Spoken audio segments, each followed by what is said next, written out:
Hi guys, it's 20 to 8 in the morning, but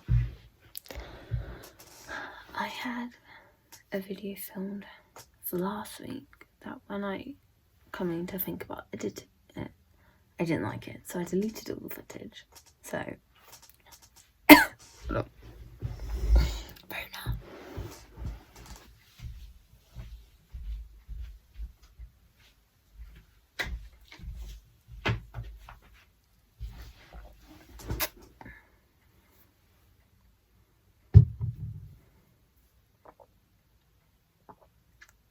I won't tell you what the video was because I can refilm it and reshoot it and stuff. Anyway, so it's a bit close. Maybe like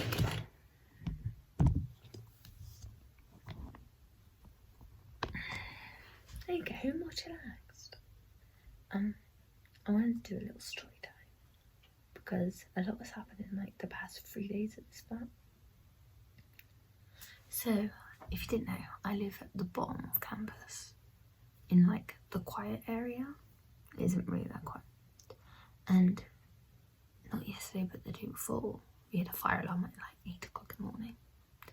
Now, all of my flatmates, well, the majority of my flatmates, suffer with different elements of anxiety or depression, etc., etc.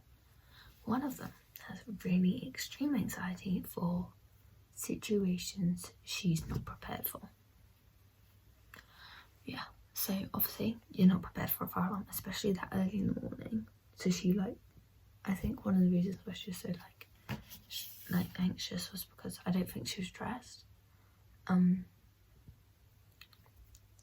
was fine in that situation because in that situation I know what to do, even though I didn't expect it. So I know that I have to go outside, I have to remain far away from the building and stay safe.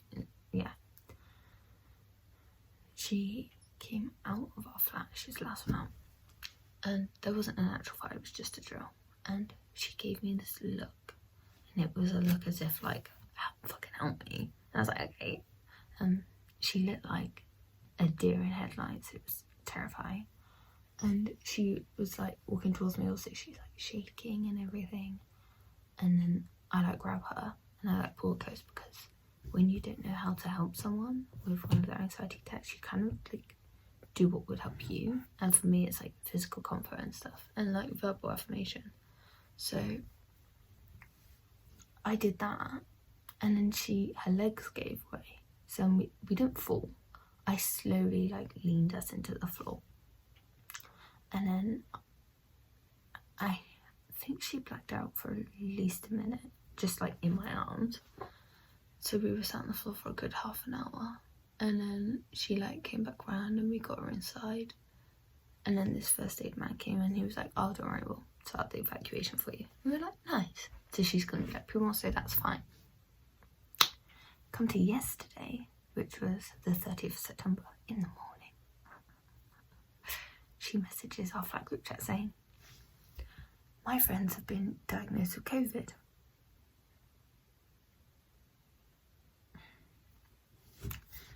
She hung out with those friends on Sunday night. There are three types of people with COVID. You've got the ones who get the symptoms and then they isolate, they get the symptoms gradually as the virus sort of enters them. You have asymptomatic, which is where you get the virus, show no symptoms. And then you get pre-symptomatic, which is you get the virus but your symptoms come a week later. So usually on day of transmit you start to get a symptom, and then the symptoms progress, and then they lessen depending on how severe your case is. See, if it's more severe, you don't just do self-isolation, you go to hospital. God bless the NHS. But with pre-symptomatic, you get the virus, you don't know you have it. A week later, you get the symptoms. Then you think, oh, I'll self-isolate. So then you self-isolate for 2 weeks when you should have been doing it for the week before. Asymptomatic, no symptoms at all. another girl in my flat pipes up and is like, yeah, someone who my friends have been hanging out with has COVID. And I was like, oh. And then they found out it's from the same flat on campus. So like, yeah. But one of the girls who I've just mentioned is going home for her grandmother's funeral. Obviously, all due respect. They both feel fine, which means they either don't have it, or 2, they're just asymptomatic, or 3, pre-systematic. Because they both would have come into contact with it between Sunday and Wednesday, which was yesterday, or even before that.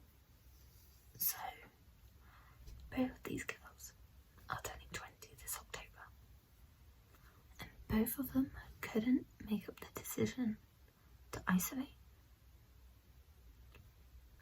I'm the youngest in this flat. I'm so young, but I'm not fucking stupid. So they're like,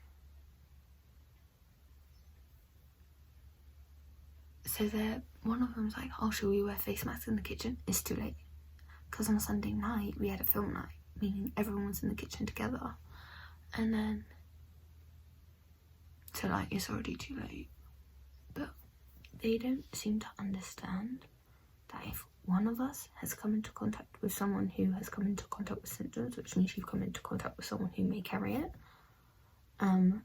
to come into contact with it anyway, we all have to self-isolate. It's like, if you're at home and you come into contact with it, your mum, your dad, your brothers, your sisters will self-isolate. Do you know what I mean? I don't think they feel like that.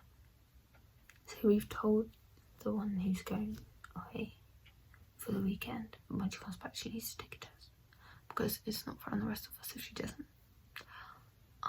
We've decided we've put hand sanitizer by the front door, and this morning I anti-backed touch spots in the kitchen and then all the door handles leading out.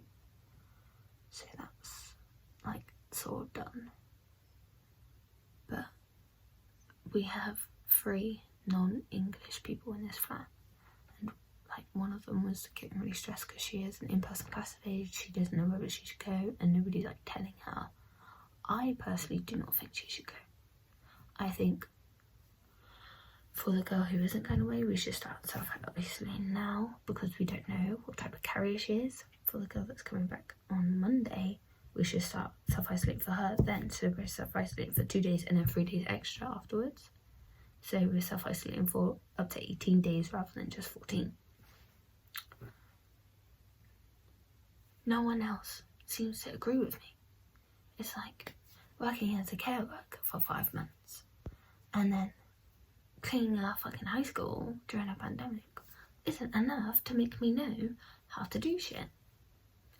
And I have done the 2-week isolation before because my dad covered for another carer in an area we don't usually work. He went to the client, and the client, who we got informed a week later, had been in contact with a carer who had developed COVID. Doesn't mean it was the client who had it, but the carer had it. We don't know where the carer got it from. We self-isolated because if I have to self-isolate because my dad came in contact with a client who had come in contact with a COVID person, that's 3 away from me. And they wouldn't even do it if it's 2 or 1 away. Like, what the fuck?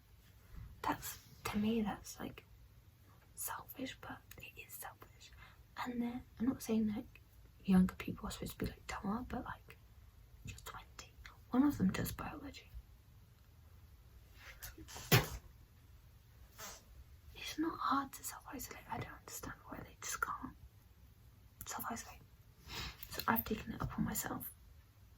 From today onwards, I'm self-isolating myself. I have in my bullet journal, I have a symptom tracker where I'm tracking temperature, cough, and changes in smell and taste.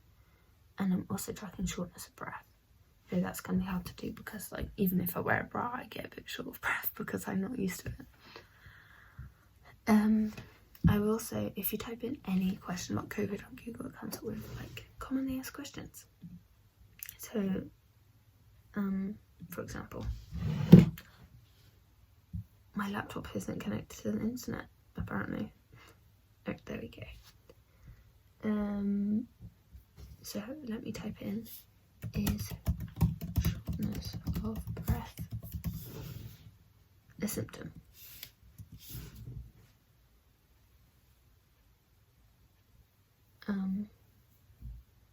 Oh god, I wanted it to come up with the thing. Oh yeah, here we go. I'll show you what your webpage is gonna look like when you Google any question about Miss Rona. In case you didn't know. Like, I know this has been going on for like almost a year now, but still. So like, it tells you. But I think with this one you have to be careful because it says a loss or change. It doesn't necessarily mean that you don't have any, it just means that it could become, like, with spicy food, if it starts to feel not spicy when usually it is spicy to you, that could be considered it. And I feel like that's something,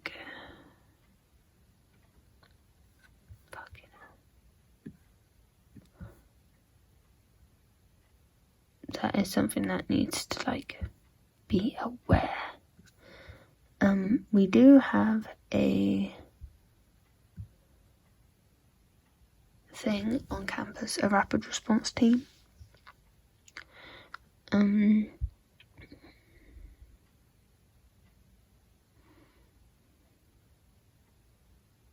don't know.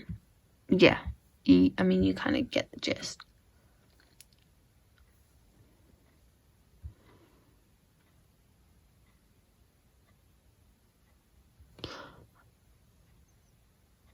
A teaspoon of honey.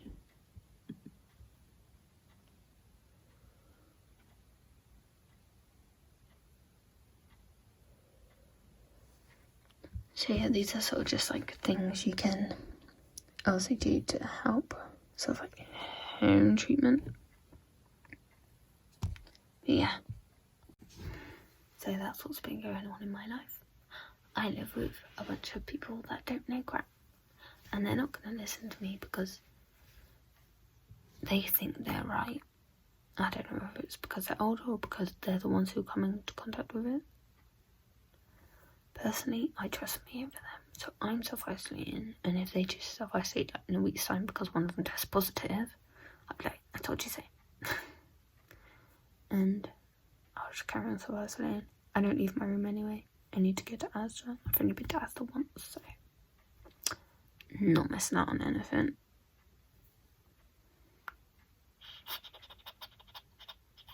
Yeah, sorry for not uploading last week. I didn't want to edit a video. I had loads of time to. I just couldn't be fucked. Oops. What I do is go to Asda again. I have a little shopping list. Another thing happened. I went into the kitchen to fill up my water bottle because I do around this time every day. And then one of the 20-year-olds who had come in contact with someone with corona was in there, and she was using an antibac wipe in her hand, touch all the surfaces. And I'm like, yeah, you can be safe and stuff. Being safe would be like wearing a latex glove on your hand and stuff like that, or like a rubber glove if you're allergic to latex and stuff like that. But I don't think she comprehends the fact that, like, hand sanitizer, you can't use it all the time because it only lasts 8 hours. That means you can use it up to 3 times a day. And it's like, antibac spray that I use lasts 8 hours, therefore it will work for that long.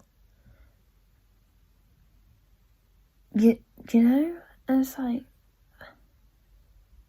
and I asked her where like the bin, because I don't do the bins today, but I don't know where like the replacement bin bags were. And she got one out the cupboard and she put it in the bin and then she washed her hands. Even though I'd antibac all the bins this morning. I'm like, there's being safe and then there's like being too safe that you will like mess up your head, because she will run herself, like they'll all run themselves riot if they do that. You know, it's not gonna work. You can't live like that. And I know that some people do give out the coronavirus, and it's annoying, like to them, it's frustrating, and it's not really an idyllic lifestyle. I mean, the coronavirus isn't an ideal lifestyle, but you can only clean so much in a day. And it's also, you don't want to like place blame, but it's her fault anyway. She's the one who brought it in here. Whether she was socially distancing, hanging out with them or not, she should have been more careful. You ask people before you hang out with them. I don't hang out with anyone who's not in my flat. You know, like, I don't. If I go out, I go out on my own. I hate stupid people. They're so annoying. They're so frustrating as well. But at least my hair looks cute today. You know? Like, that's one plus. Because, like, now I feel like I can't even go in my fucking kitchen without wearing a mask, sanitising my hands, sanitising everything I fucking touch.